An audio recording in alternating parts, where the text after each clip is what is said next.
What's going on, everybody? Welcome back to the PFF NFL show. Trevor, Sikkema with Dalton, Wasserman back with you guys on a Monday morning, which means it's time for everybody's favorite alliteration, mock draft Monday. We're taking a look at a new mock draft here today from around the industry. We've done a lot of mocks ourselves, and so we like to, make sure that we're checking out the mock drafts and what people are saying outside the walls of PFF as well. Today, we're looking at the latest mock draft from NFL Network's Daniel Jeremiah. Truly one of the best in the biz. DJ is really great at not only doing these exercises when it comes to a plugged-in perspective, but of course, we respect the scouting eye from him so much as well. So you guys can check that out over at NFL.com, and we're going to break it down here and give you sort of our thoughts on where DJ seems to be trending when it comes to what will happen in the 2025 NFL draft. Dalton, how you doing, my friend? Solid. All is good. It's always good to get another perspective. And Trevor, it feels like this little extra rush of adrenaline today, because as of today, we are exactly a month away from the draft. We've got 1 month to go, the 24th. So, wow. It feels like now there's always, you get to this moment, you feel like you always get that sprint to the finish line sort of feel with this, and that's where we're at. Yeah, I was talking with Ben Stockwell this morning, who does a lot of incredible work on the back end, organizing a lot of the data that we have at PFF. And we were just chatting this morning and talked about how, I wonder how high Jackson Dart is going to rise now within the next month up until the draft. And I told him that it's only going to get crazier the closer we get to draft weekend. And obviously we will talk about Jackson Dart here today on this show. If you haven't checked out Daniel's mock draft yet, obviously I want you to go over and look at it over at NFL.com. Make sure that you guys give him the love. Follow him on all of his social media platforms. Go listen to the Move the Sticks podcast. Him and Bucky Brooks do a great job. But if you haven't seen it yet, Let us just reveal it for you here on the show. I want your live reaction. I want everybody's live reaction here in the chat. We're live here on PFF's YouTube channel, so we want to go back and forth with people as much as possible. We know everybody's got takes when it comes to mock draft and things of that nature. So, Dalton, if you are ready, we can get it kicked off here. Ready when you are. And we start at the very top. Drum roll, please. It's the Tennessee Titans. It's them taking Cam Ward. So not a big shock about number one overall. We've got Cam Ward going number one. He is becoming more and more. I haven't checked as of this morning, but man, it feels like he's almost becoming a runaway favorite now to be the number one overall pick when it comes to the fine folks in Las Vegas, Nevada, and the odds for who is going to be the top pick in this draft. It is the Titans who sit here and stay at number one to take Cam Ward. And before we sort of get into, I think, the added suspense of, okay, what exactly happens at number two, any thoughts on number one with Cam Ward? Do you think that we're almost writing this in pen at this point? It's getting pretty close to it. I mean, you have to sit here and think, look, the Titans haven't signed any of the veteran quarterbacks. We haven't seen them linked to any of the veteran quarterbacks. Will Levis is still the only quarterback on their roster right now, and they were last in the league in passing grade last year. They spent free agency fixing up the offensive line. They could still use another weapon or two on the outside. The defense is obviously slowly getting better. This feels too obvious at this point, right? Where it's just they're gearing up to take their franchise quarterback first overall, and at this point, anything else, whether it's Abdul Carter or maybe Shedeur Sanders or Travis Hunter, it would be pretty shocking to see Tennessee right now take anyone other than Cam Ward. Yeah, I do agree with you. I do agree with you there. We have somebody in the chat, Amigos is saying, Bears will trade up for Abdul Carter if he slips to 4. Well, does he in this mock? No, he does not. He goes number 2 overall. Sorry to break your heart, amigos. Abdul Carter goes number 2 overall to the Cleveland Browns. So no quarterback here. So this is a situation where obviously they still have Deshaun Watson. They trade for Kenny Pickett. It doesn't seem like they're making too many other moves. They're not in, the conversation for Russell Wilson or Aaron Rodgers, anybody like that right now. So, Dalton, how much do you believe that they would be comfortable sticking with the quarterback room that they have at number 2 overall, especially when it comes to this scenario where Cam Ward is off the board? Do you think, like we might talk about here with the Giants, Shedeur could be in the conversation at number 3? Or do you think that Cleveland's more in a state where, look, Abdul Carter and Travis Hunter are on the board. Like, don't overthink it. Just take the better players. Take the guys who are ranked higher on the big board. Here, DJ has them going with Abdul Carter. What do you think about this pick here? Yeah, and there are even recent reports that are saying that Abdul Carter is the favorite to be the number 2 overall pick. And look, obviously you pair him with Myles Garrett, you've got a potentially scary pass rush duo, and you can figure out the offense over the next couple of years. I don't mind it. If they go best player available, whether that's Carter or Travis Hunter, I don't mind it at all, because I don't think this Browns team is set up for a young quarterback quarterback to succeed yet. I think between this year's draft and maybe after this first pick, emphasizing the offense, and then next year's draft focusing on the offense even more, and maybe finding a franchise quarterback next year, I don't know how they can set up a rookie quarterback to succeed this season. Are they going to think about Shedeur Sanders? Absolutely, they're going to, right? If you have a chance to get a guy that you think is your franchise quarterback, you might think about taking that gamble, but if you don't think that's the case, or you don't think you can set him up to succeed, then take a talented player, improve your roster. The Browns have a lot more issues than just quarterbacks, right? They need running backs, they need receivers, they need help, they need younger offensive linemen. Their offensive line's getting older. I know they just signed Tevin Jenkins, but they need more than that. They need help in the secondary. So I think there's plenty of other spots on this team that they can improve in the meantime, because to me, they're not going to win anything until Deshaun Watson is off the roster, just with the way the salary cap and everything is structured on that end with their roster construction. They might as well play for the future. Abdul Carter, taking him there would be a future-oriented pick where it's, okay, we can allow this guy to get enough reps. He could still have a really good rookie year. He's got every bit of Defensive Player of the Year potential, right? He's going to start across from Myles Garrett, get a lot of one-on-ones. I don't mind this at all. I don't think they're set up to have a rookie quarterback succeed in the environment they're in right now. Yeah, and I think an interesting part of the conversation is that, in the blurb of where DJ not only makes the pick, but he sort of explains a little bit, he sets up two different scenarios for the Cleveland Browns. He says, okay, well, it basically is going to come down to, let's say Ward is off the board. Would you rather have Shedeur Sanders and then either some sort of trench pick? Like you talked about the offensive line. So at the top of the second round, it could be offensive line, it could be edge rusher. Or would you rather have Abdul Carter and then probably try to take a quarterback in the second round? Now, DJ says that, I think, this is his words, he says, I think you can make a strong argument that taking Abdul Carter and waiting for a second-tier quarterback in round 2 is the better option. It kind of depends on what you think about this quarterback room. Like, if you are, behind the scenes, if the Cleveland Browns are saying, hey, we are done with Deshaun Watson. We do not believe in this guy anymore. He's not going to be in our long-term plans. If that's the case, and you believe in Shedeur Sanders, I am always on the side of, well, if you need a quarterback, you take the quarterback first. Like you don't wait on the quarterback. But he's sort of making the argument that it makes more sense to take the proven talent, the proven trench player, and then just taking a flyer on one of those other quarterbacks. To me, that sort of reads as the way that he views it, or maybe the way that he has heard the league views it, because a lot of times DJ will tell you he does mock drafts with his ears, not necessarily his eyes. It's about what he's hearing. Maybe the league believes that it is Cam Ward in a tier of his own. And then Jackson Dart, Jalen Milroe, Shedeur Sanders. I'm not going to throw Tyler Shuck in there, but we hear a lot about Tyler Shuck, right? Like all of those guys are in tier 2. So it almost doesn't matter, if you will, which one of those players you get. And if that's the case, if you put all of those guys in one bucket, then I can understand wanting to wait until the second round. But if the Cleveland Browns believe that Shedeur is anywhere close to Cam Ward, like if he's not in that second tier, if he's maybe even in a tier of his own, even if it's like tier 1, tier 2 is just Shedeur, and then we get into tier 3, and that could involve like Shuck and whoever, along with Dart and Milroe, then I would probably tell you that you might as well just take the quarterback, and you might as well take a chance on a quarterback at number 2 overall. Again, not how I would operate. I would also be taking Abdul Carter or Travis Hunter, but just getting into the logic of sort of how he got here at number 2.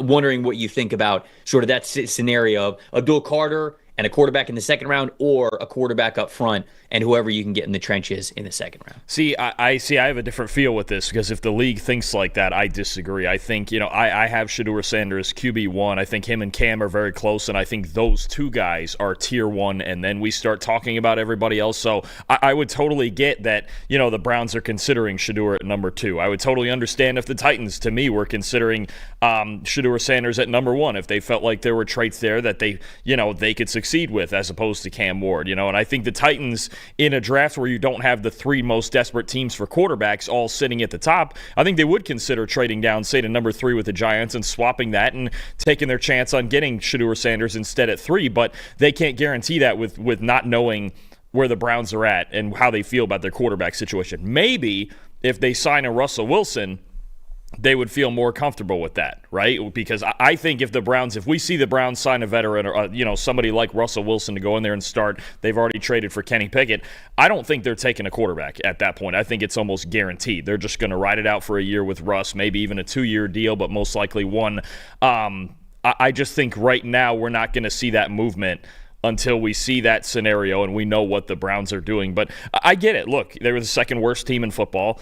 Take the best player available. If you think it's Carter, it's Carter. I would probably take Hunter considering their needs at both receiver and corner, and he could help you with both. But if they feel like Carter's the best player on the board, then so be it. Take the talent.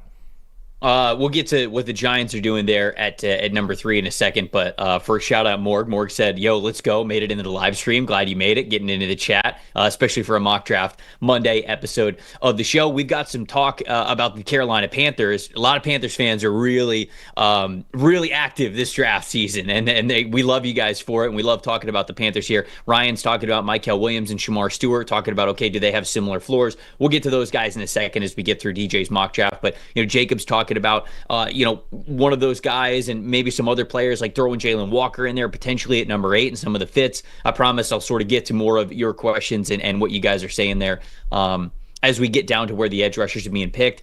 QJ is saying my Panthers are going to trade up to the number 3 overall pick for Travis Hunter if he falls there. Maybe. That's not what happens in this mock draft, but I think that the Panthers could certainly be aggressive with either Travis Hunter or Abdul Carter if one of them makes it to number 4. I don't know if the Giants are going to trade down because the Giants feel like one of those teams that's going to take a quarterback. So if they fall to number 4, I could definitely see that there. So I think that's Slam and Sam said Shadir's got a low ceiling but a very high floor. He can be a middle of the pack quarterback on a bad team. For a team like the Browns, I think he'd be their best pick because they would ruin anyone else. Well, we're trying to be positive about the Browns. We're trying to be positive about them moving forward, but Browns obviously haven't been able to hit their ceiling in a little bit here. So going to that number 3 overall pick, it is the New York Giants, and unfortunately for QJ, they don't trade back with the Carolina Panthers. But they do end up taking Shadir Sanders. So we've sort of had this Shadir Sanders conversation when you and I did a mock draft. I believe it was last week.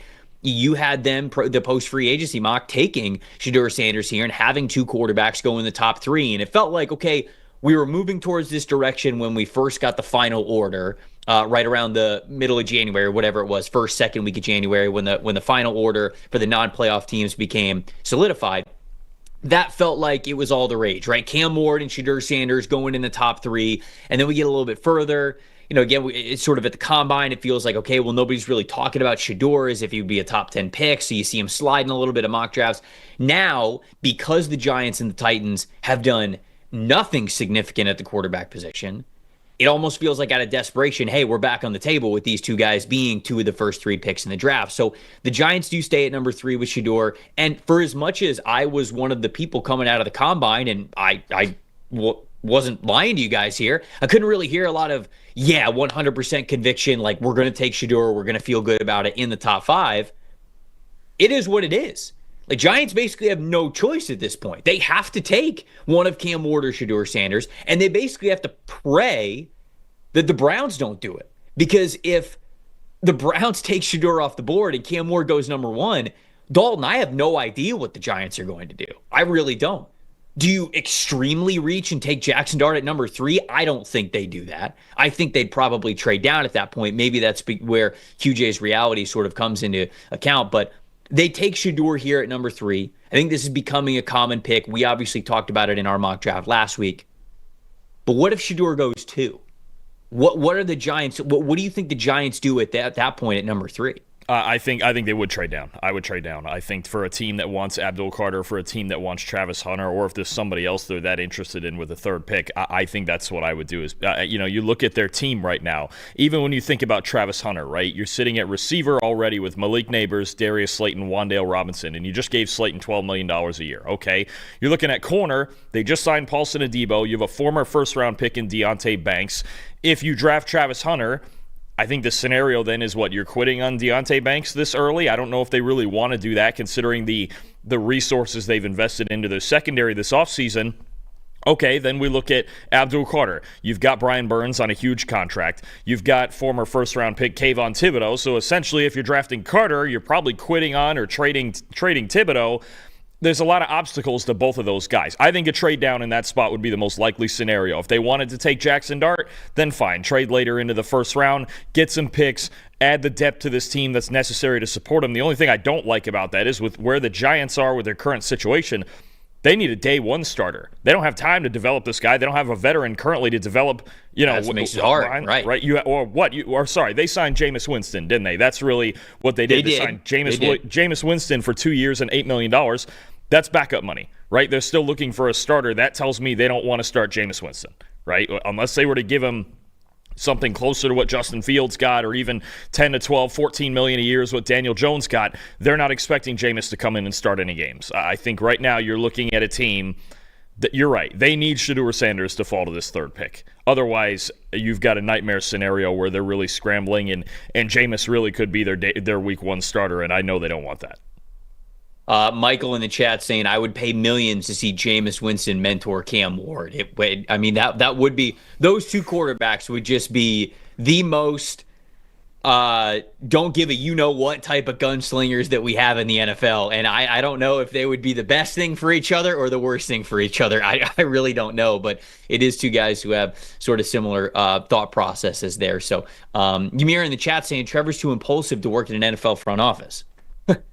If you think being impulsive takes you out of the running for working in an NFL front office, I got a little bit of history here for you. So I wouldn't say that takes me out of the running there, but I'm pretty happy where I am at. Just to make sure everybody knows that in the chat. All right, let's fast forward it a little bit.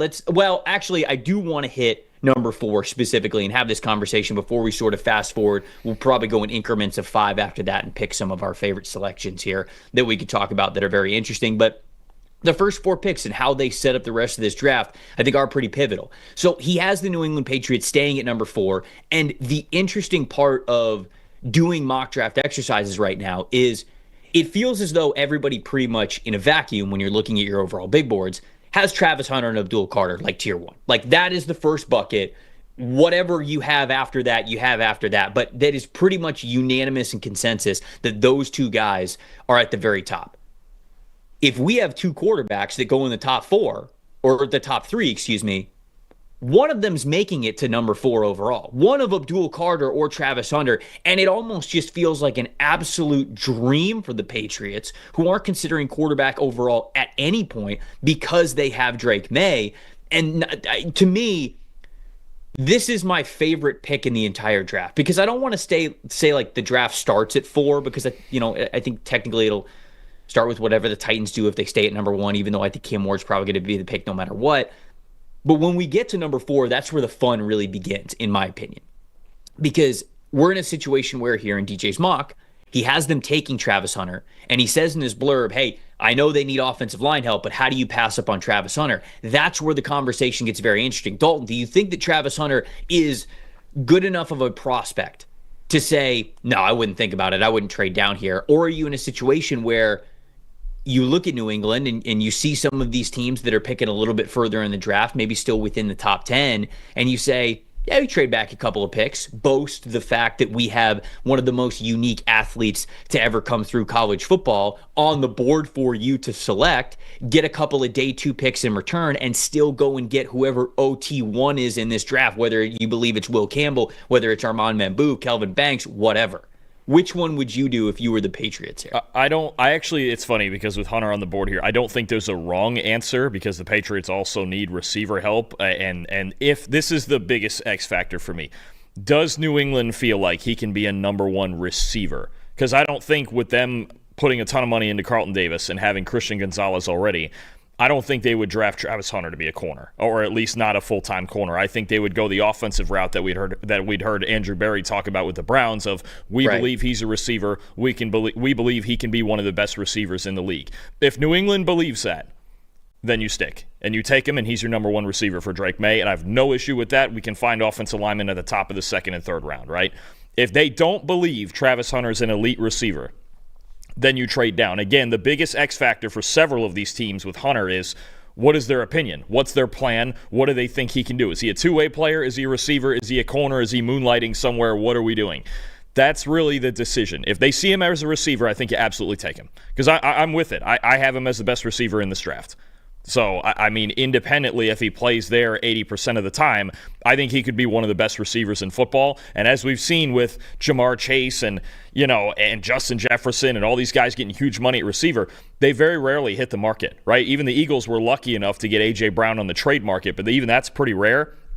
You're talking about a team that yes, they need offensive linemen, no question. But 3 of the 5 on the offensive line are set. They can find a center probably on day 2. Yeah, they got to figure out left tackle. However, they don't have receivers either. Jalen Polk didn't work his rookie year. Javon Baker hardly got any action. And I'm not saying those guys, it's hopeless for those guys, but we know they don't have a number 1 receiver. Again, I would still think about if they were desperate for a receiver, and he's going to be way later in here than I thought he would be in this mock draft, is Tetairoa McMillan. I would also sit here and think about that too if they really wanted to go that route. But I think it depends on what they believe in Hunter as a receiver, if they feel like he's that number 1 guy. Yeah, I would also consider Ted here. I don't know if I would make the pick. I think he should be in the conversation, not to give away the later parts of the mock draft, which I know we'll talk about, but you're right. He goes a lot later here in this mock draft than he normally has. But if he gets drafted to be the Patriots, if Travis Hunter gets drafted to the Patriots, he will be their wide receiver 1. Yes. And that's not saying that I'm totally giving up on Jalen Polk and Javon Baker. I'm not. I think that clearly the coaching staff in New England just was not up to the challenge last year. And I think that those 2 rookies specifically struggled. And when they struggled out of the gate early, I don't think they had the coaching staff or the leadership within the room to really allow those guys to bounce back. So I think it's going to be a lot better this year. It's going to be a lot better with Josh McDaniels, very experienced play caller and offensive coordinator there in the building now with a veteran coaching staff. And so I think that things are going to be better for those 2, but I do agree that Travis Hunter kind of becomes that wide receiver 1 there. Not to disrespect Pop Douglas either, who I think could be a contributing player for them as he was last year as well, even with an improved receiver room going into this season. Jay's got an interesting question before we move on to the rest of the top 10 here. It says if New England would take Abdul Carter at number 4, why wouldn't they take Shamar Stewart? Well, I think there's 2 different prospects. I think that Shamar, bigger, okay? I don't want to say more explosive because I think both of these guys are insane athletes. Shamar Stewart has a little bit more size, a little bit more length to him, but that's not to say that Abdul does not have the measurables that you are fine with as a 3-4 sort of outside linebacker, edge rusher type. The reason why I wouldn't consider Shamar Stewart here at number 4 is just because of lack of overall production. Now, stats aren't everything, but when you have 1.5 sacks over the last 3 years in the 3 years that you played, I should say respectively, it was 1.5 in each his freshman, sophomore, and junior seasons. I mean, that's an incredibly low level of production. And we saw better production from Abdul Carter this past year, playing hurt at times in his first year as an edge rusher. So really it comes down to the fact that they need pass rush. They've got guys who can hold the line of scrimmage, and I think Shamar Stewart's a pretty good run defender right now, although even that I think is a little bit inconsistent from him. His potential is sky high. There's no doubt about it, coming out as just a true junior, one of the top recruiting classes that he had in the country. So there's a lot of alluring traits and things about Shamar Stewart that might be why he's overall a top 10 pick. Wouldn't consider him over Abdul Carter. It's not a conversation, in my opinion. I think Abdul Carter is a better pass rusher. I think the ceiling is higher. I think the return on investment is higher. So for Shamar Stewart, it's way too much of, yes, well, what if he could become this, if he could become that? Just take Abdul Carter there at that point. So a little bit bigger of a player, but again, I would not think twice about taking Abdul Carter over Shamar Stewart. I don't even think it's a conversation. No, it's not. Carter in a loaded edge class, he's easily the best one. I don't think there's much argument to this. There should not be another edge player that goes ahead of Abdul Carter, or there is a serious problem in somebody's process. So Jay also says, but in the case that Carter is not on the board, do you think that he would be in consideration there? So there's sort of another layer to that question, like going to the, okay, well, what if they don't have an ability? I say no again, because here's what I would say to that. If Abdul Carter or Travis Hunter are on the board at number 4, I'm not thinking twice about it. I'm picking one of those 2 guys. If neither of them are on the board, I am trading back. I wouldn't be taking Shamar at number 4. You can get Shamar a little bit later. And I think there are other edge rushers that might give you close to the production that Shamar is going to give you as a pass rusher. And then, of course, you throw in, okay, well, we talked about a wide receiver. We talked about offensive line. So, yeah, that's sort of how would you see that the same way? It's either Abdul Carter or Travis Hunter, or you're trading back if you're New England? I would agree. I would trade back, and within the first round, at that point, I would still go offensive line or receiver. I think, to me, for a team like New England, if you want somebody like Shamar Stewart, and I understand the ceiling and everything we saw at the Combine, if you want a player like Shamar Stewart, I think you just wait to the second round and take Landon Jackson or somebody like that. I really do. I don't. How much more do we need New England to load up this defense this offseason? Because they spent all of free agency doing it. Eventually, you have to score some points, and you have to surround your franchise quarterback with pieces. Well, I do agree with that. Don't get me wrong. But Harold Landry does not keep me from taking Abdul Carter, right? And whatever the hopes of their wide receiver room are, that doesn't keep me from taking Travis Hunter. So I think that those guys are the exceptions. But outside of those two, I would agree with a lot of what you said there. You don't just need any defensive player. You'd want an Abdul Carter. You don't need just any offensive player that's not in the trenches. You would want a Travis Hunter, though. So, all right. So moving on from number 4, we got to get to the rest of this draft because we're like 30 minutes in and we're 4 picks into this draft, and our producer's probably screaming at us behind the glass. Jacksonville Jaguars took Jalen Walker, Georgia's sort of hybrid on-ball, off-ball linebacker type of a player. He goes number 5 overall there to Jacksonville. Las Vegas Raiders took running back Ashton Jeanty from Boise State. Your New York Jets took Armand Membu, the offensive tackle from Missouri. At number 8, the Carolina Panthers taking Mason Graham. Graham slides all the way to 8, and the Carolina Panthers get him there, pairing him with Milt Williams, pairing him with Derek Brown. Whew. It's nasty. New Orleans Saints taking linebacker Jahad Campbell from Alabama. And then number 10, the Chicago Bears, still taking Will Campbell here, despite the additions to the offensive line. So that's very interesting. Of those 6 selections, where do you want to start? You want to start with the Bears, or what's the one that stands out to you the most? Let's start at 5 with Jacksonville, because I'm just going to stay on this, and I'm going to believe, well, almost anything else is the wrong pick. But I think if Travis Hunter's off the board, that pick has to be Mason Graham.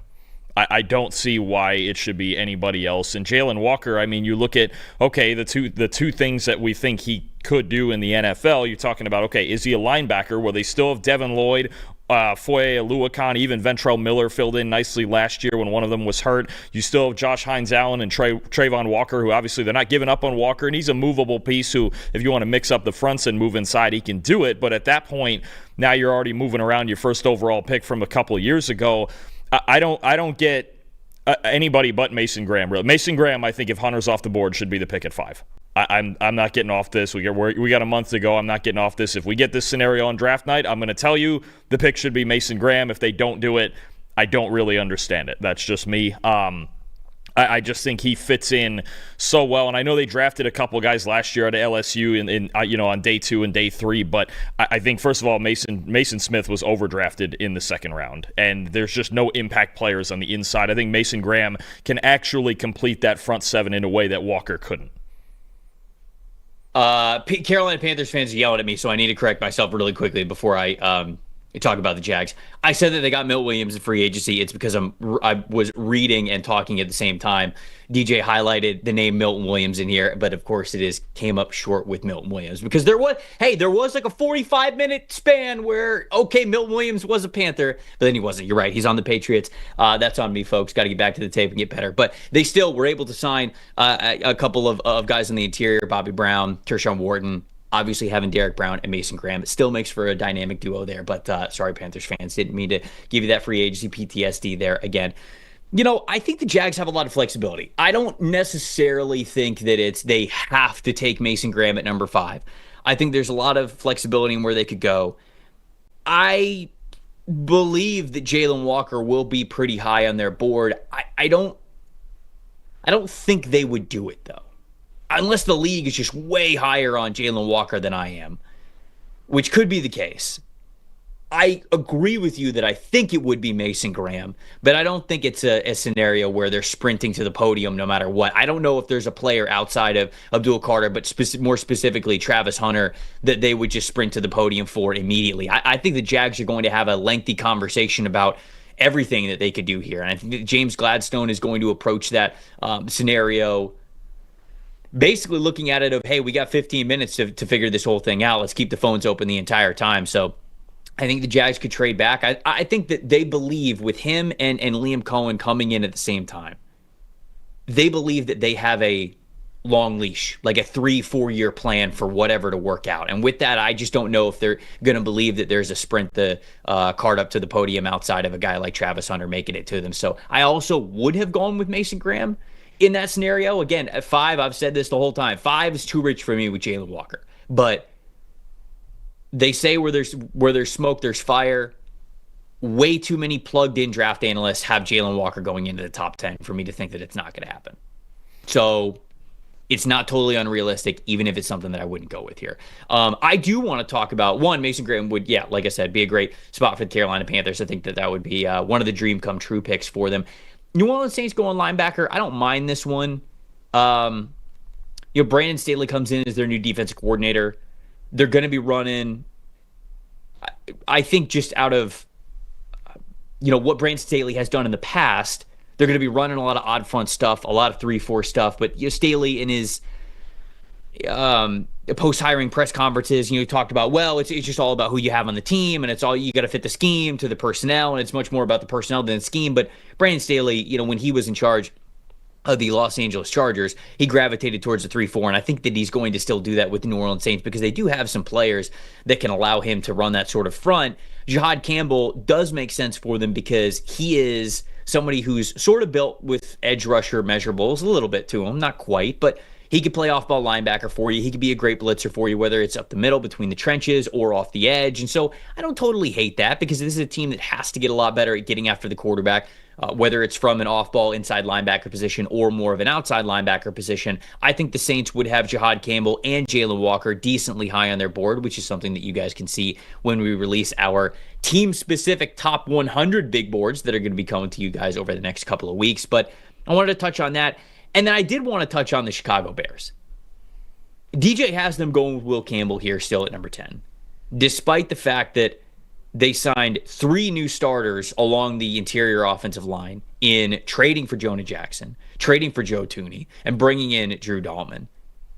Now, the blurb of what DJ says here is the overhaul of the offensive line is now complete with the new left tackle in place. So DJ is saying that Will Campbell is going to take over for Braxton Jones, right? We've had that debate over the last, I think, 2-ish years is Braxton Jones good enough? Should they upgrade? They didn't upgrade the offensive tackle position, but DJ does here at number 10 overall. There's no Ashton Genty on the board to sort of tempt them, not a Abdul Carter for them to trade up for. There's edge rushers available that he could have selected here, but what do you think about Chicago's situation going with Will Campbell here at number 10? Yeah, I wouldn't do it. I think Braxton Jones is plenty good enough. You're talking about a guy 77.4 overall grade this year, 21st among qualified tackles.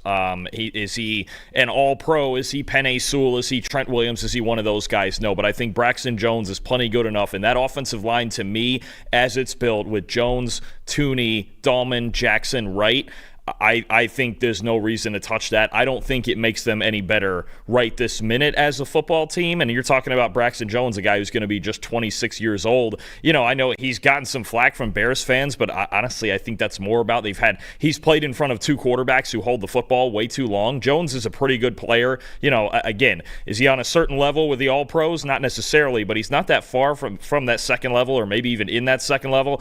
I don't see any reason to do that. If Genty's not on the board, I would take one of those edge players here. If you want to take the home run swing on Shamar Stewart, cool. If you want to take a Mike Green or somebody who's got pass rush talent, cool. That's what it would be for me. I think the Bears pick, it's Ashton Genty if he's there, or it's a defensive lineman. That's where I would go with that. I don't see in the immediate, I don't see how this would help them a whole lot, taking Will Campbell, and because there's already been talks about moving him inside, and they're certainly not going to move him inside with the guys they have now. I would roll with the offensive line as it is right now. Yeah, I think that I would be okay with that as well. Joseph gave us a super chat. I'll get to that in a second, Joseph. But I do agree with you about defense. We had another question. Ryan asked, does Dennis Allen, who is the new defensive coordinator, taking over from Matt Eberflus, who obviously they were running his scheme when he was the head coach. He's no longer the head coach. Dennis Allen coming over for me and the head coach from the New Orleans Saints and their longtime defensive coordinator. He's now the defensive coordinator with Chicago. And the question is, does Dennis Allen run odd fronts? Dayo Odeyingbo and Mykel Williams have very similar size and length. Would bookend that defense as a 3-4 defensive end. Dennis Allen, defense coordinators, they're all a little bit of hybrid guys, right? I mean, like, you got to be able to play 4-down D linemen and 3-down D linemen in the NFL, but he typically has gravitated more towards being a 4-down front type of a scheme. So Dennis Allen has traditionally run more of 4-3 stuff. And so that's kind of what we're looking at here with Chicago, where Montez Sweat's playing one of those base 5 technique defensive end spots. Dayo Odeyingbo is going to play the other one. And then it's sort of just, do you have sort of a pass rush upgrade over one of those players? I don't know if I would go with a Mykel Williams here. I think I would want somebody who's got a little bit more of pass rush potential to him. If you're drafting an edge rusher at number 10, which I agree with you isn't a bad thing, like, I'd be taking, like, Mike Green, obviously, depending on, as long as everything, checks out with him off the field, because there's question marks off the field, which we got to figure out. I have no idea, because I really haven't heard a lot outside of the combine of, okay, well, this guy's going to be way down boards, way up boards, whatever. I can't remember if Mike Green is actually in this first round mock. So he is, he's in here. He is? Where is he in this mock? Is he like late first? I think 17, I want to say, not to get Okay. So we'll get to that anyways. But, like, I would take a player like that because he's got better pass rush chops, right? He's going to actually be able to give you value over Odeyingbo and Montez Sweat, who could be your base down starters there on the defensive line.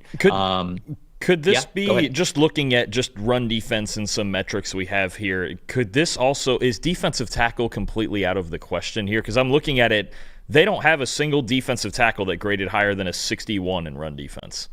Could they go inside as well, and they feel good about Dayo off one edge and Montez off the other, and maybe go? It would be probably a slight reach, maybe at 10 for a Kenneth Grant or a Walter Nolan, but is that possible they could go that route? And Dennis Allen feels like, okay, we got to get some interior guys in here to help us out too.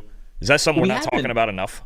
We haven't heard a lot of buzz for it, but maybe that is a good call out. Like, it doesn't seem like we're trending towards that direction of that happening, but it might not be the worst thing. It just depends on how much they believe in their guys, right? Because their interior defensive line is Gervin Dexter, Andrew Billings, Zach Pickens, and they signed Grady Jarrett. Now, obviously, Grady Jarrett's not the Grady Jarrett when he was, making Pro Bowls with the Atlanta Falcons, but I think that in theory, the thing is that Dexter and Pickens, at least, should be guys that should be a lot better run defenders than what they were last year. And I think last year might have just been it could have just been an Eberflus thing where the defense just was not deployed the way that it needed to be. Because, in my opinion, if Mason Graham were on the board at 10, 100%. Easy. Like, I'm taking Mason Graham 100%. I'm not thinking twice about it.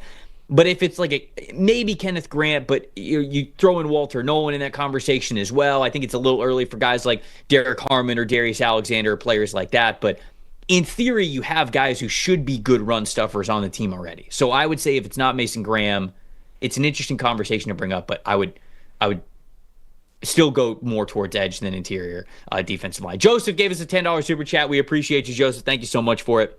It's a Bears fan here, and they need to keep building the offensive line unless they can trade back. Braxton gets walked back to the QB by my 7-year-old daughter every single week. So that's an indictment on Braxton Jones there. And that's not the only one. We've got some other people in the chat. Another person saying disagree. We got to draft Will Campbell at number 10. Let's see. Mike is saying if Will Campbell's drafted at 10 and then he isn't starting at left tackle, that's a blown pick. Man, it feels like we're going all over the place with where people believe the Bears should go. Brian also brings up Tyler Warren, potentially at number 10, who was on the board, who they overlooked on this one. Brian's also saying that Braxton Jones coming off a nasty injury. So, Planet saying Campbell's not a tackle. Fine with offensive line at number 10, just not him. Man, got a lot of discourse here for number 10 overall for the Chicago Bears. That's Chicago for you. Yeah, that is Chicago. Yeah, there's no doubt about it. Okay, let's do 11 through however much the next graphic is that comes on the screen. So we'll start with the San Francisco 49ers. and Jahdae Barron. All right, it goes all the way to 20, so we'll go to 20. Jahdae Barron, the cornerback from Texas, going to the San Francisco 49ers. You and I have talked about how we really love that connection because Jahdae Barron seems like a perfect fit for what Robert Saleh wants to do in that cover 3 scheme. Cowboys at number 12, going wide receiver Matthew Golden. First wide receiver off the board is Matthew Golden, and he is going to the Dallas Cowboys. Dolphins taking Malachi Starks, the safety out of Georgia. Colts, Tyler Warren, the tight end from Penn State. So that dream comes back to fruition here after it seemed like Tyler Warren was a lock for the top 10. Now he slides a little bit here in this mock scenario, and the Colts do get their guy there. 15, Falcons, Will Johnson, the corner from Michigan. Cardinals, Gray Zabel, the interior offensive lineman for North Dakota State. I think this is the highest that I have seen Gray Zabel in any mock draft so far. So he goes 16 there. Bengals taking Mike Green, the edge rusher from Marshall. Seahawks taking Colston Loveland, the tight end from Michigan. 19, the Buccaneers taking Donovan Izaraku, the edge rusher from Boston College. And then the Broncos at number 20, Omarion Hampton, running back from UNC. Let's pick one or two that we really want to talk about here.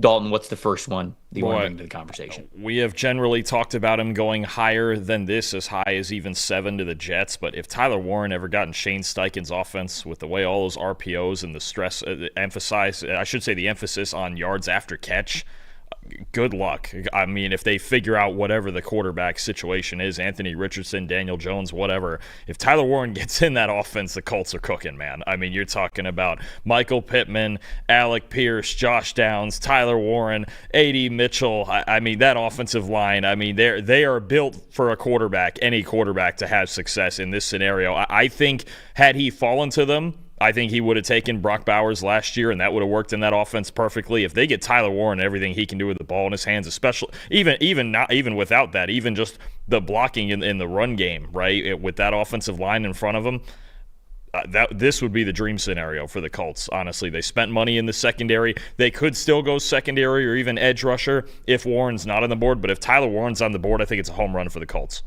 Yeah, certainly. This is when Tyler Warren was sort of making his rise up of mock drafts. This is where people went, right? I think it was first like, okay, maybe it's the Denver Broncos picking a little bit later in the first round, and then it was like, okay, he's the perfect pick for the Indianapolis Colts at 14. Then we got all the way up to, okay, is he going to go to the Jets at 7? And maybe he still does go to the Jets at number 7. Maybe the Bears fans who want him at number 10 get their wish, but certainly if he makes it to number 14, it feels like that's where the slide is going to stop for them. I do want to talk about Matthew Golden being wide receiver 1 off the board going to the Dallas Cowboys. I certainly don't hate this, right? I mean, like, it's a good wide receiver and they need wide receivers. They've got CeeDee Lamb and that feels like that is it. I feel as though Tetairoa McMillan is an excellent complement to what CeeDee Lamb already is as both a slot wide receiver and a Z, somebody that you move around before the snap. You know, you get him in a lot of different alignments. You get him in some pre-snap motion and put him in some advantageous situations, however the defense comes out and however they are aligned. And I think you could do that because you have a dominant jump ball type of a sideline receiver like Tetairoa McMillan on your team. Now, again, that's not to say like a Luther Burden or a Matthew Golden wouldn't also be productive for Dallas. I would just, if you're drafting one of these wide receivers at number 12, unless you totally believe that Matthew Golden is just far and away like the best wide receiver that's left, again, I would be taking Tetairoa McMillan in this spot. I think that McMillan's presence and who he is as a receiver complements and I think opens things up for CeeDee Lamb even more. So what do you think about Matthew Golden gaining steam to be the top wide receiver taken here? And Tetairoa McMillan, obviously you guys didn't hear us say his name at all. He is slipping out of the top 20 here in this mock draft. So we'll get to him in a little bit. But your thoughts here with the Dallas Cowboys at 12 with Golden? Yeah, I'm a believer that I would have a hard time believing that McMillan gets outside. At least for me, I don't think he should get outside the top 8. If he gets to 12 here, this is who I would take at 12 instead of Golden. I think the idea is that they want another vertical threat to open everything else up for CeeDee Lamb. If you look at Dak Prescott and the way he played the second half of 2023 and he ended up finishing second in the MVP voting, it was because he really finally found a rapport with Brandon Cooks. And Brandon Cooks was healthy. He was the vertical threat, and he opened up space for everybody else in that offense, right? So in that sort of sense, I see what Brian Schottenheimer could be thinking here with, okay, let me get this fast vertical threat who threatens safeties over the top, right, and backs everybody off and gives CeeDee Lamb as much space as possible. But to me, with his size, obviously he doesn't run a 4.2 like Golden does, but with his size and the fact that he's the highest graded receiver on 10-plus yard targets in the country over the last 2 years, I just think there are more I know Golden's really good. He's a really good route runner. The body control's really good. He's going to be a good player. Dude, hold on. I was going to say, he doesn't run a 4.2 like Matthew Golden does. Matthew Golden doesn't run a 4.2 on the field. Right, and that's the other thing. That 40 doesn't translate. I'm not saying he's a bad player, but it doesn't translate. He got open with his route running far more than you saw the explosive speed, right? I thought his 100%, agility and his stop and start was actually the best part of his game, and he's a really good route runner. But I think the point is with McMillan, to me, is just fewer guys that can do what McMillan does at 6'5" and 215 than there are that can do what Golden does at, 6 foot and 195 or something. I forget exactly what it is, and I know he's fast, and I know he ran the 4.2, and that's the flashy part. But again, you're right. You have to watch the tape and go, okay, why didn't it always look like that, right? Especially in an offense in Texas where speed is king. That's all they're ever trying to do is run by people, and it seemed to me that, again, he's really good. I wouldn't take him ahead of Tet. I don't think there's any question to me that we can have the debate at the top about where we think Travis Hunter's at, but if we're taking Hunter out of the conversation, I think Tet's the best receiver in the draft.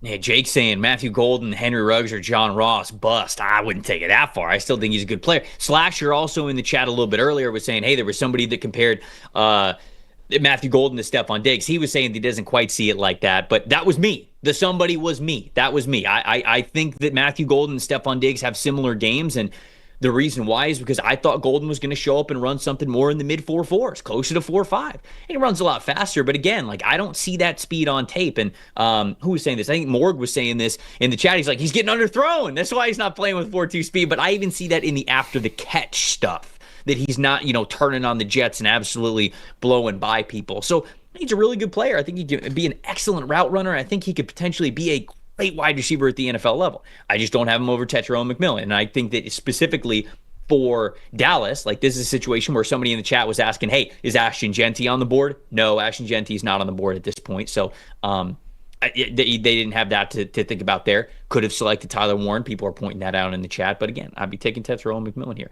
Is there another selection that you want to hit on here in this top 20 before we move on? Yeah, I'll throw one more in. I know that the two positions that have been the talking points lately for the Seattle Seahawks have obviously been interior offensive line and wide receiver, and maybe there would be a thought about Tet here also, because apparently in this scenario he's still on the board, but I do like the Colston Loveland pick. I think when you talk about upgrading that tight end room, I know they have Noah Fant, but Loveland's a guy who can line up all over the place for you and still win. He's such a fluid route runner, and again, I think it's this draft in general, no matter the path that they go about it. They have 5 picks in the top 100. It's going to be about surrounding Sam Darnold with more talent. They're going to do that. So in this scenario, I think you would have an argument between McMillan and Loveland, and which one we'd rather have, that guy on the outside or that flexible tight end who can do a little bit of everything. I actually really like this pick for Seattle. I don't mind it at all. Now, it's a pick that I would expect with McMillan not on the board still, so then we would have an argument about, again, McMillan versus Loveland, but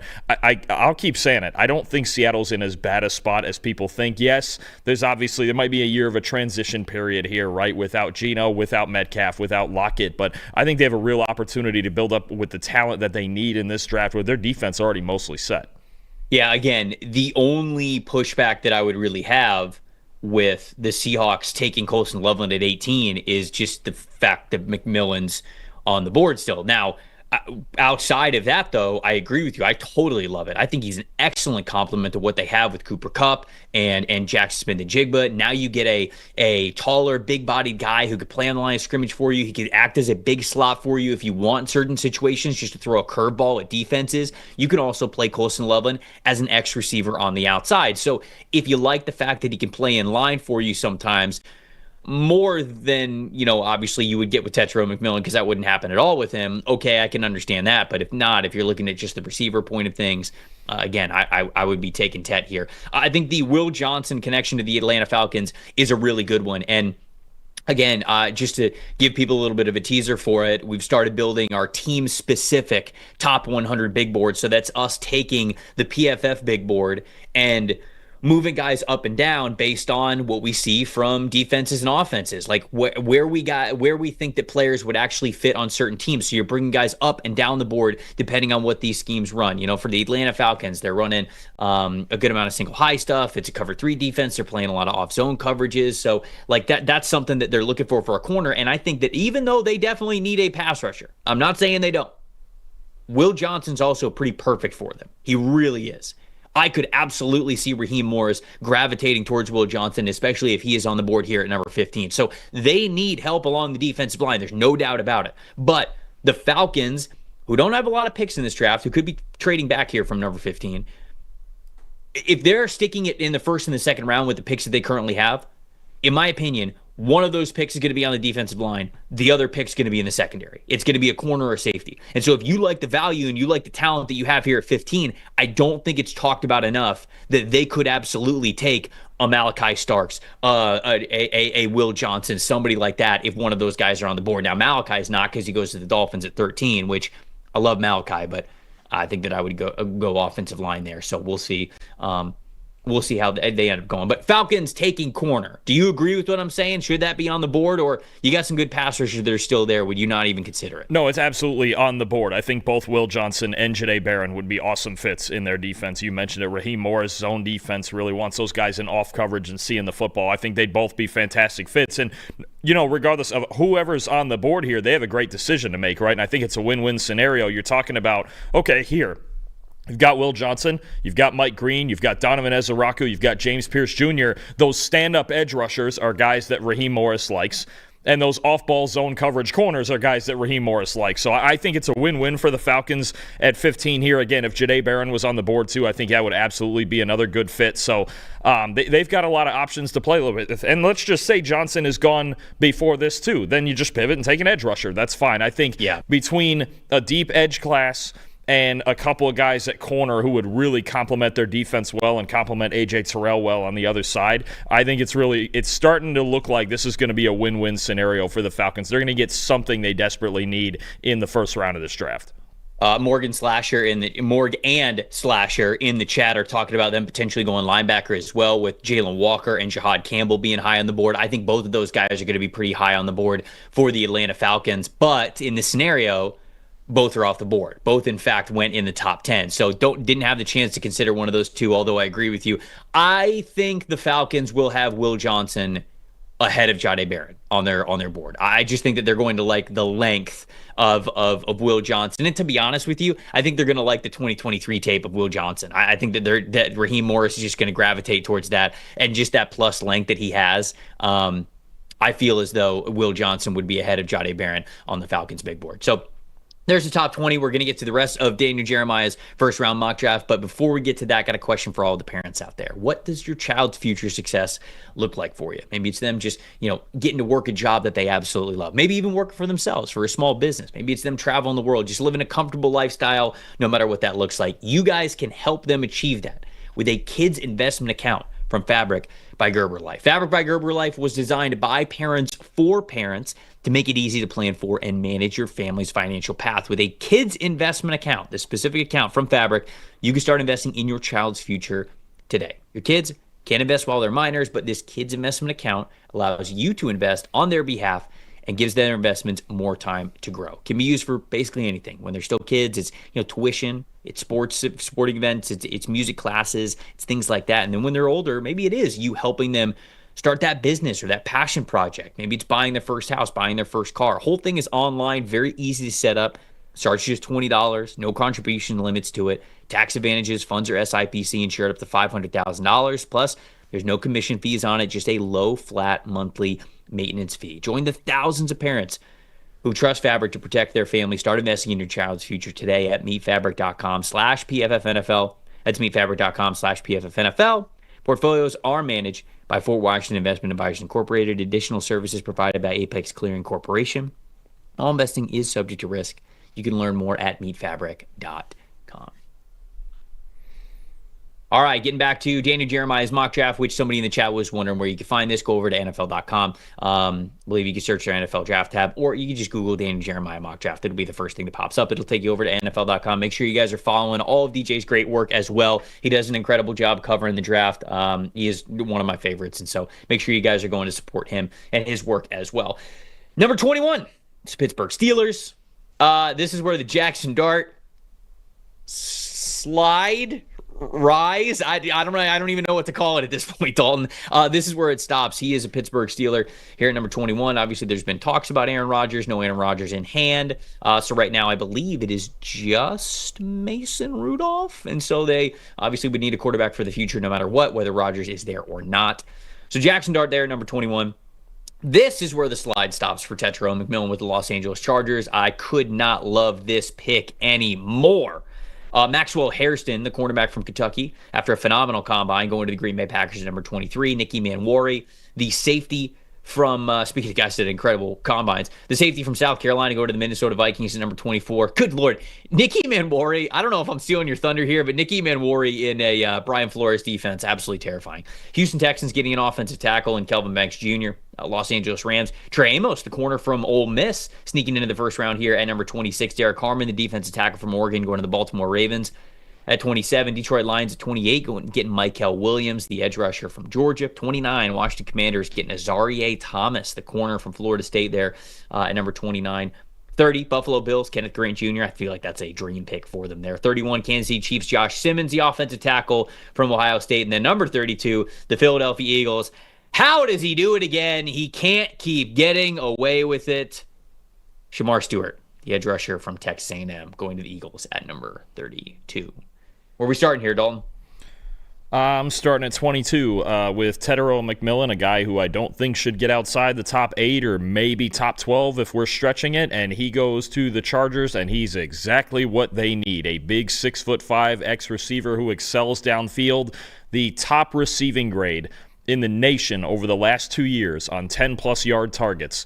Justin Herbert on 10-plus yard passes, 95.9 passing grade this past season, third in the NFL behind Lamar Jackson and Russell Wilson. Tetairoa McMillan, if this actually were to happen without them even trading up, you start talking about the Chargers getting into Super Bowl contention in the next year or two. That's where I think that's at. You could not have a better complement to Ladd McConkey. They could still go tight end on day 2. I know they just signed Tyler Conklin. That helps them a little bit in the receiving game. I think they're still going to dip into the running back class some point in this draft, but if he fell to 22 to the Chargers, I don't think you could ask for a more perfect fit for Justin Herbert and this offense and the way that they want to get vertical to complement the running game. I think, I've talked about the last couple weeks. The Chargers didn't do a whole lot in free agency, right? And the fans were kind of getting on them a little bit, and I was kind of like, listen, stick to the process, okay? You don't need to jump the gun right now. You're already ahead of the curve. You just had a great season. You just made the playoffs in a year when not a ton of people expected you to, and Jim Harbaugh's changed the culture. Sticking to the process, this is what it looks like. If they were to get Tetairoa McMillan, and then you have McConkey, and then you have this offensive line, and you sign Mekhi Becton, and you're building around Justin Herbert in this offense. And again, I think just more help at running back is something I would focus on in this draft as well, more speed particularly. You're talking about a dangerous, dangerous team in the AFC. This would be the dream. To me, in this scenario, I would probably call this the best pick of the first round. Oh, I love this pick. I love this pick so much that I think the last written mock draft that I did, Tetairoa McMillan fell to number 14, and Tyler Warren was already off the board then at that point. And I had the Colts trading back with the Los Angeles Chargers for the Chargers to move up to 14 to take Tetairoa McMillan. So I absolutely love this connection there. Super Bowl window wide open. Yeah, maybe we gotta slow the roll a little bit there, but because I think there's still some things, especially on the defensive trenches, that they have to figure out. But I have faith that Jim Harbaugh and Jesse Minter would be able to do that over the next year. So I can't totally say that you're in the wrong direction. It'd be hard to not absolutely love what the Chargers are doing on the offensive side of the ball. Being able to do that, going to get Mekhi Becton and being able to upgrade the interior offensive line a little bit. Although gave Chargers fans a little bit of a scare there at the beginning because they weren't doing anything at the beginning of free agency. I think they get a good one for what they want to do, being a power man gap run blocking scheme type of team. But you got to shore up the defensive line, certainly with Joey Bosa not there and Poona Ford now gone. But this is fun. This is a maximum fun pick. This is a fantasy football player's dream, whether it's holding the Justin Herbert stock, whether it's holding Lad McConkey stock. Like, this just makes the entire offense so much better. So I do love the pairing there. I do want to talk about Jackson Dart at number 21. How real do you think this is here? You know, it's a scenario where when we talk about quarterback desperate teams, certainly it's the three teams at the very top that we spend a good chunk of time on this show talking about, with the Tennessee Titans, Cleveland Browns, the New York Giants there, 1, 2, 3. But I think you get down to 21 and you also get another team that's very quarterback desperate, right? Like I said, okay, they signed Mason Rudolph to bring Mason Rudolph back. There's a reason why they let Mason Rudolph go. There's a reason why they let Mason Rudolph out of the building. They don't think that he is full-time starting caliber type of quarterback.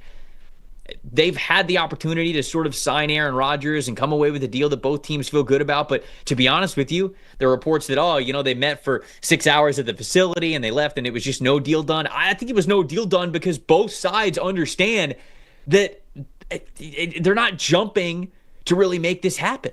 So even if Aaron Rodgers is on this team, certainly the Steelers don't think they have to take a quarterback here at number 21.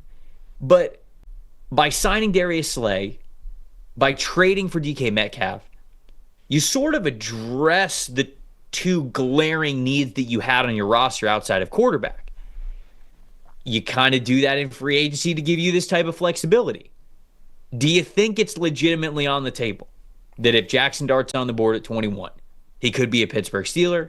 Or do you think that this is just we are trying to force quarterbacks onto quarterback needy teams, and it's not really worthy of the selection here? Right now, if Aaron Rodgers is not going to be on the roster, then I think it's 100% on the table, and I think it's the most likely scenario, because what else are they going to do with just Mason Rudolph on the roster? Unless they turn around to Russell Wilson and go, hey, okay, let's bring it back after all of this that we've had, after basically admitting that we preferred Justin Fields and letting you talk to every other team in the league and all of this. I mean, I'm split on this. If they do sign Rodgers eventually, which it sounds like it could go that way, if Rodgers wants to, it seems like the Steelers want him to be their quarterback.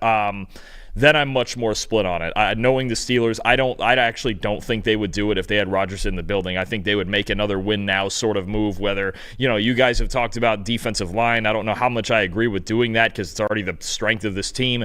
I would think about an Emeka Ibuka or somebody on the inside who can take some of those shorter targets in the passing game, be a little more reliable, whereas Pickens and Metcalf do a lot of their work downfield. But either way, I think the Steelers, out of all 32 teams, are a pick that we really just don't know right now, because we don't know who their quarterback is. Is it Aaron Rodgers? Could it be still Russell Wilson? Is it somebody else? Or are they just going to ride in, on the fly here? And maybe, I don't know if there's a big trade up coming too, but that's not usually their style either. Right now, you almost have to make this pick, even though I still disagree with the process of it. But you've got a team sitting in the 20s that doesn't have a quarterback. It's tough. Yeah. And passing up better players to take a guy that some believe in and some don't necessarily. And the thing that would scare me the most out of all of it, you're talking about Jackson Dart having to come in and be your day one starter if Aaron Rodgers is not on the roster, right? So I don't think that's the ideal scenario for him either. I think, look, could it work with Pickens and Metcalf in the way that, Dart kind of has that similar, touch on his deep ball that can work with those two guys like Russell Wilson did? Absolutely. But there's a lot in between that has to happen there, and they don't have the best pass protection right now either, with major questions at tackles. So the best case scenario for them at this point is probably that they sign Rodgers, and to me, draft something other than a quarterback in the first round. If Dart were to follow them in the second, then, fine, so be it if you like him. But this feels like a desperation pick. I agree with you. I think that the best plan for them here is to sign Aaron Rodgers at this point and not feel like they have to draft a quarterback in the first round, because I don't love the way that they set this thing up anyways. Kevin in the chat saying the Steelers are going to take some QB that can throw vertical, whether it's Dart, Kyle McCord, he says the kid from Louisville, Tyler Shuck, is who he's mentioning. He also says McCord throwing 4 verts over and over to DK Metcalf and George Pickens is intriguing. And all jokes aside, maybe Kevin's not joking at all there, that is sort of the route that I would go if I was the Steelers. I would be taking a good football player, because remember, they don't have a second-round pick. They traded their second-round pick for DK Metcalf. So I would be doing something in the first round other than quarterback, whether you think defensive line is that need, whether you want a Marion Hampton there at that spot, like whatever it is. I'd take a really good football player that's not a quarterback in the first round.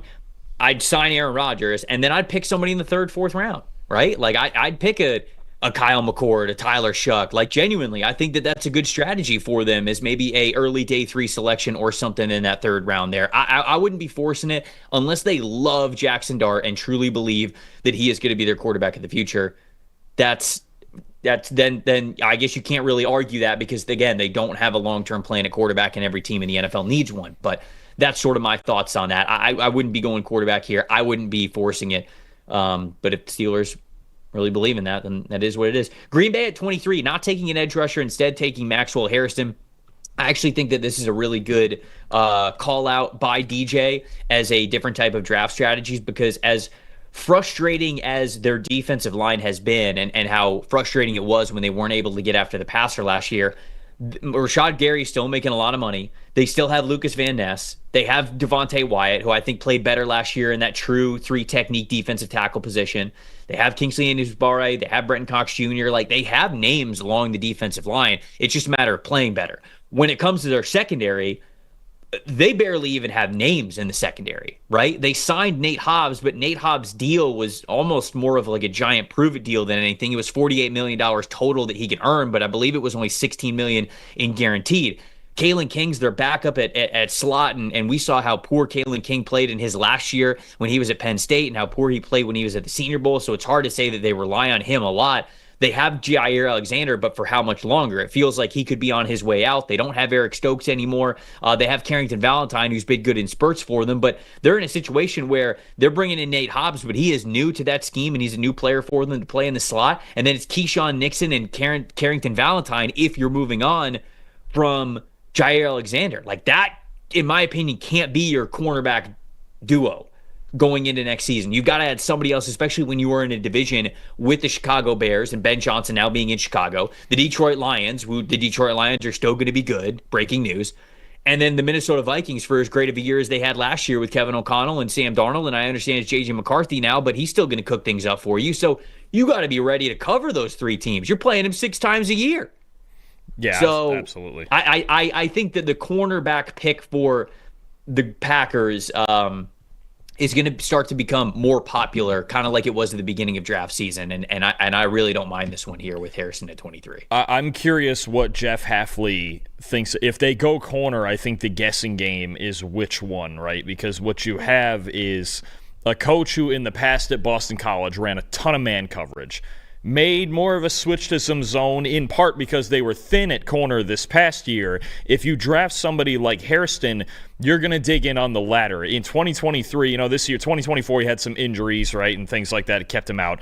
2023, he had the 9th best zone coverage grade in the country, all right? If you're going that route with Hairston, that's what you're looking for. Otherwise, if they go corner and Hafley wants to get more aggressive and more press man coverage, you start to think about Siobhan Ravel. You start to think about Azarie Thomas. You think about these other longer man-to-man corners. So I think the idea that the Packers could go corner is a really good call, right?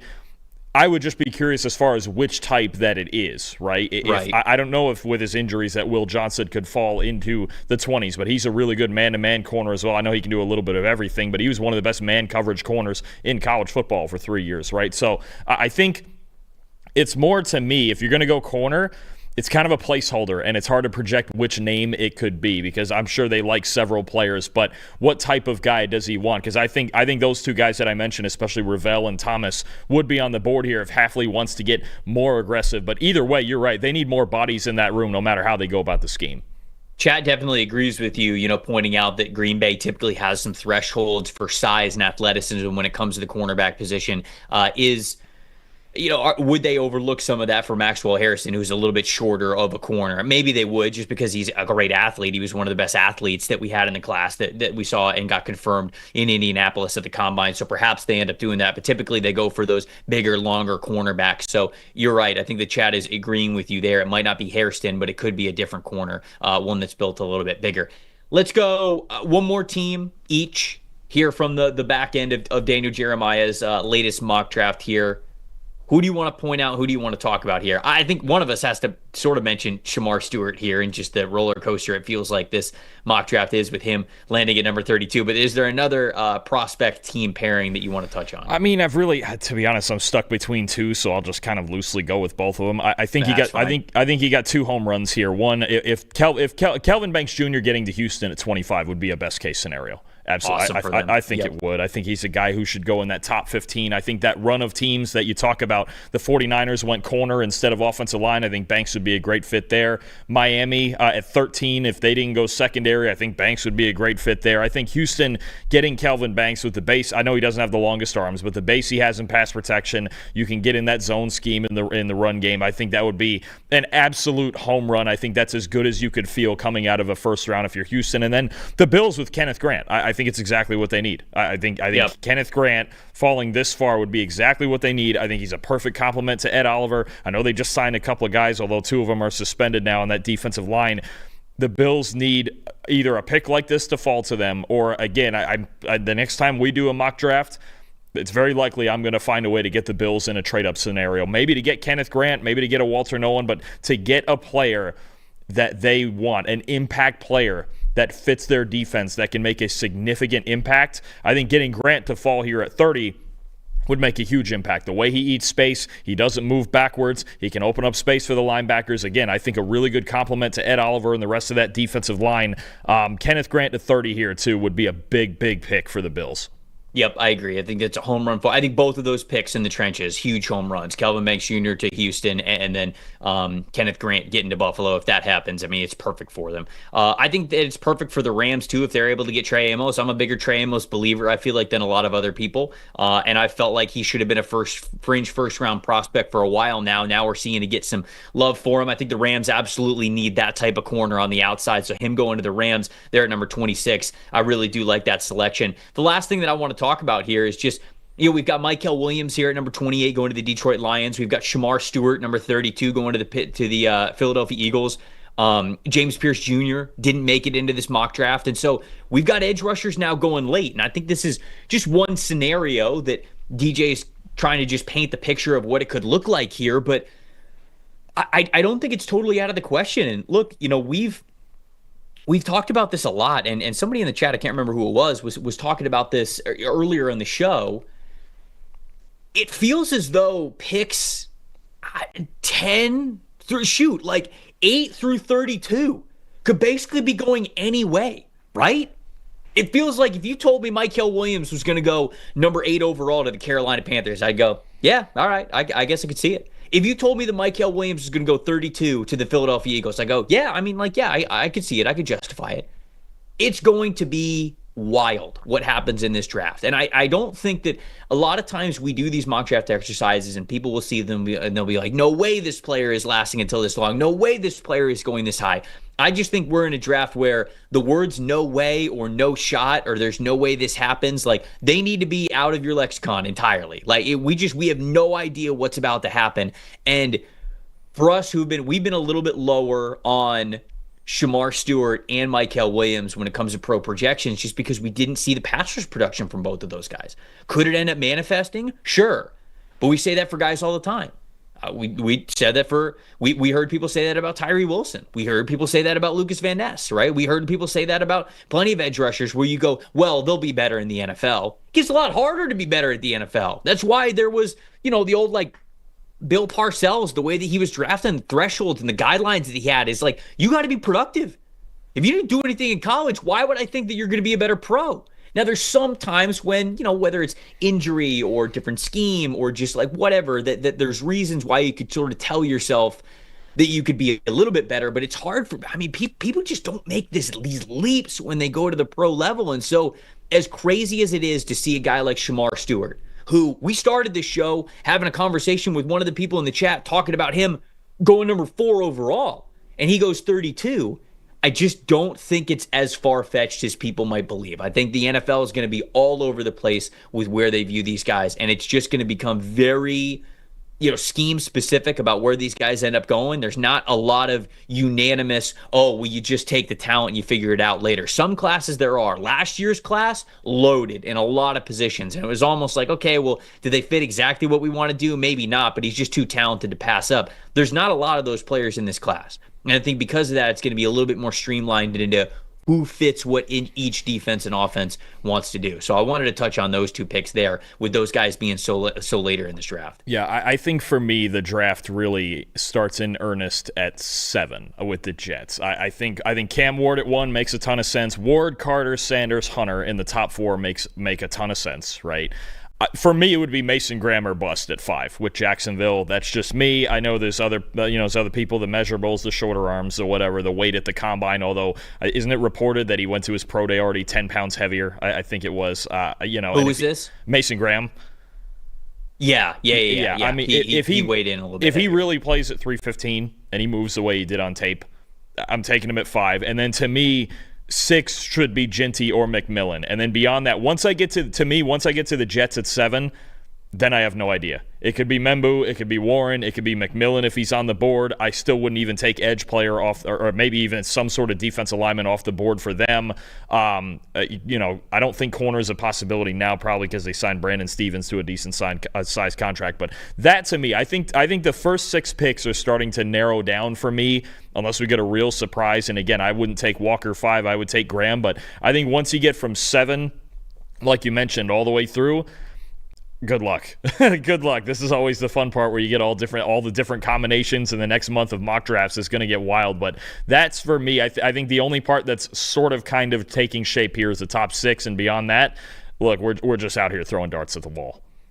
We got a couple of super chats here that I want to get to. So Lindsay with the $10 super chat. Appreciate you. Texans getting Kelvin Banks would be so clutch, considering that they're in a rough spot to draft one in the draft order wise when it comes to upgrading the offensive tackles. Not trading up at all to get a tackle helps the blow of losing Laramie Tunsil and filling a spot on the roster. So yeah, I mean, that is clutch. Again, if Kelvin Banks Jr., I'd take Josh Simmons too, right? Like one of those guys makes it to you, then I think that is just that's an absolute home run for you if you can get one of those guys without having to trade up if you're the Houston Texans. That, to me, is huge. So you already obviously talked about that a little bit. Brian with a $5 super chat says, talk me off the ledge, fellas.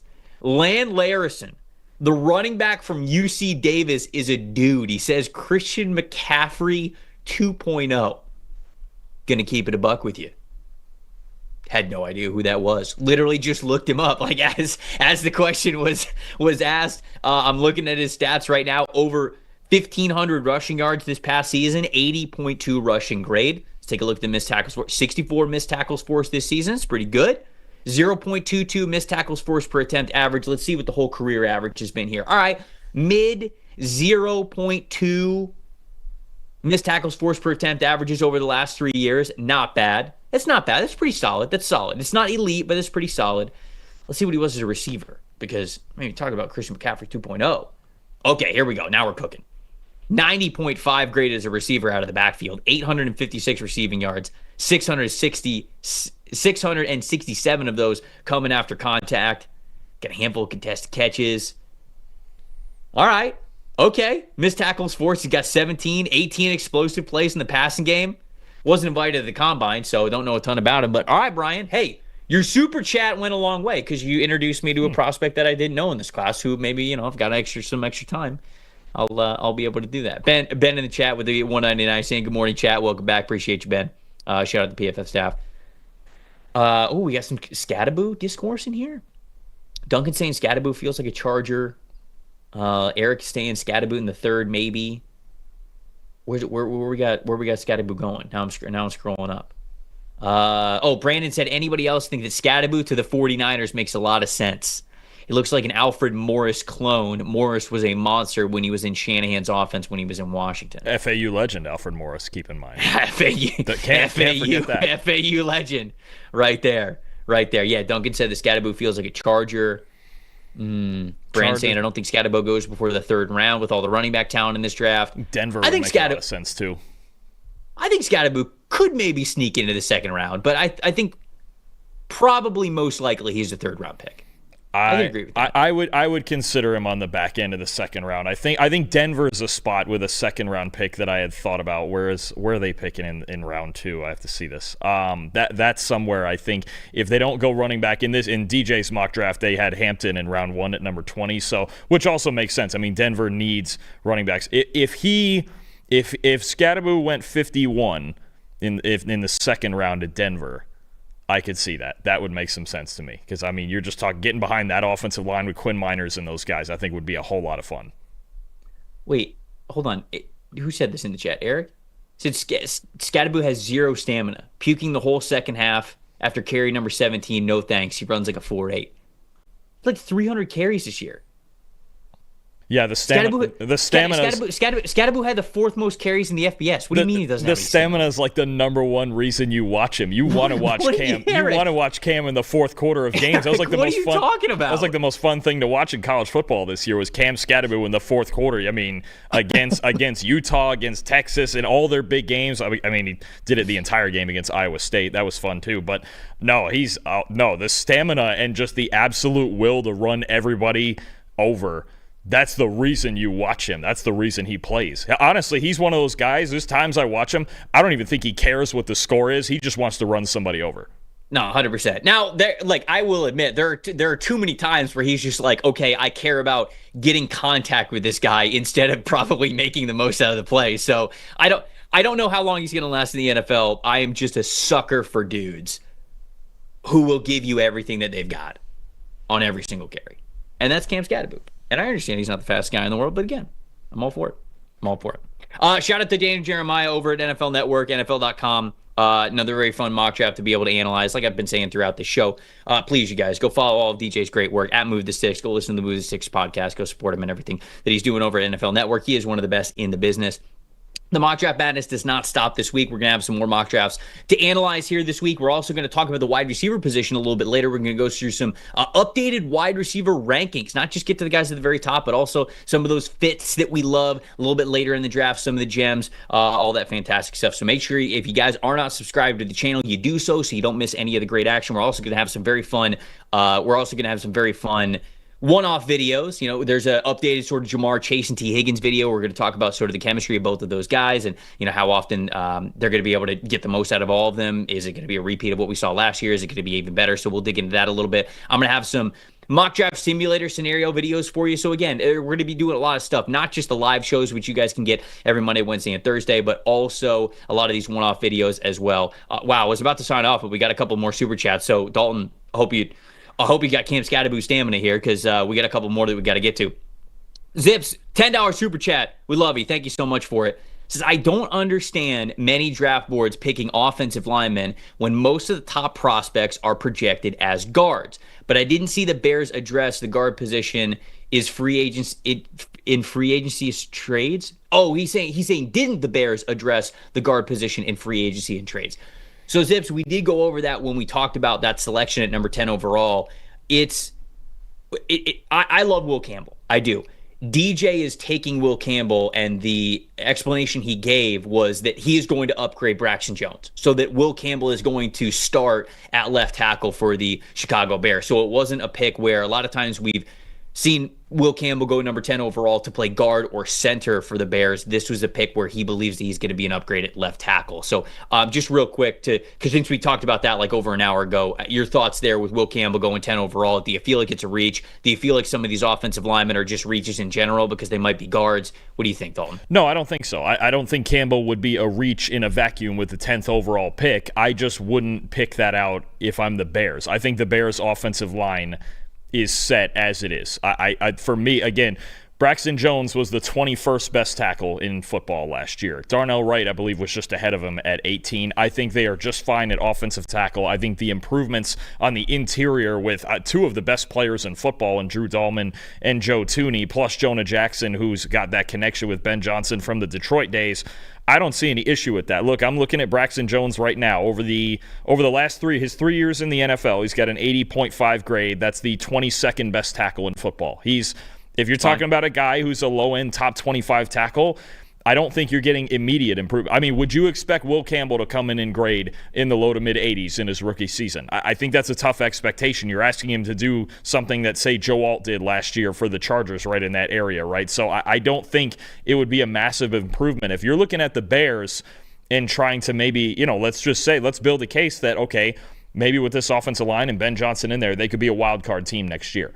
I don't think taking an offensive lineman helps that cause, and I don't think Braxton Jones is the big problem here. I think the interior gets a lot better with the guys they got, and you just need Caleb Williams to get rid of the ball quicker. I mean, there's a lot of times we saw it with Justin Fields too. That can make an offensive line look bad on the eye test. But if you're talking about a guy who in, I believe, more than half his games last year held the ball for longer than 3 seconds on average, some of them well longer, you need a better rhythm to this offense. You need to run the football. You need balance. And, again, all of those things would say, well, they need more offensive linemen. Well, they already got them, and Braxton Jones is at least good enough, even if he's not Trent Williams or he's not an all-pro type guy. For me, the Bears' offensive line would be absolutely set the way it is right now, and again, I would go either Ashton Jeanty if he's on the board, or I'll take a defensive lineman. We got another super chat for the Bears. It says, obviously, we're talking about first round, but the Bears have picks 39 and 41 as well. Who do you think could fall to them? Running back, safety, edge, left tackle? Thanks, guys. Appreciate you, the $5 super chat there. Look, I think running back's probably going to be one of them, right? Trayvon Henderson, Quinshon Judkins, Omarion Hampton if he lasts that long, but I don't think that he's going to. But like Caleb Johnson, Dylan Sampson, it feels like the most likely at that spot are going to be Caleb Johnson, Quinshon Judkins, or Trayvon Henderson. If you're picking one in that range, it feels as though the NFL sort of likes those guys a little bit more than like a Dylan Sampson, a Cam Scatterbo, guys like that. And then before you get into the next tier, which is, I think Damian Martinez, RJ Harvey, Devin Neal, DJ Giddens, guys like that. So I would say running back's probably one of those positions. I think safety is sneaky because of all the concussions that Jaquan Brisker has had. I think that you could absolutely go safety there. Who in the chat was saying...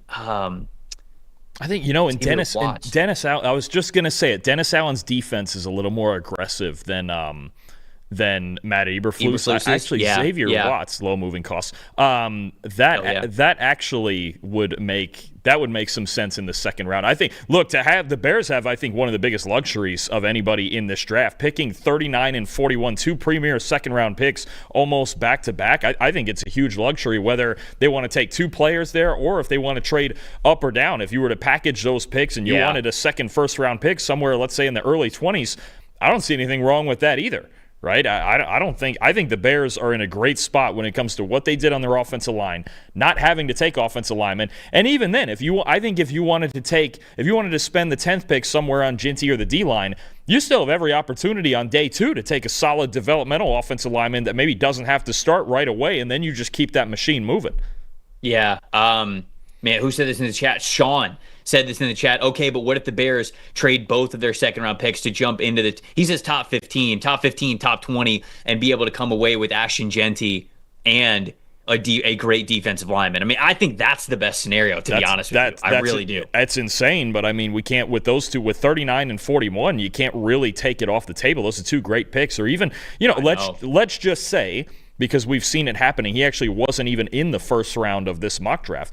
Let's just say you've talked about, I know it's in division, but Minnesota, okay, at 24, trading down. Mm-hmm. You have 39, you have 41 to play with. You can do whatever you want with that.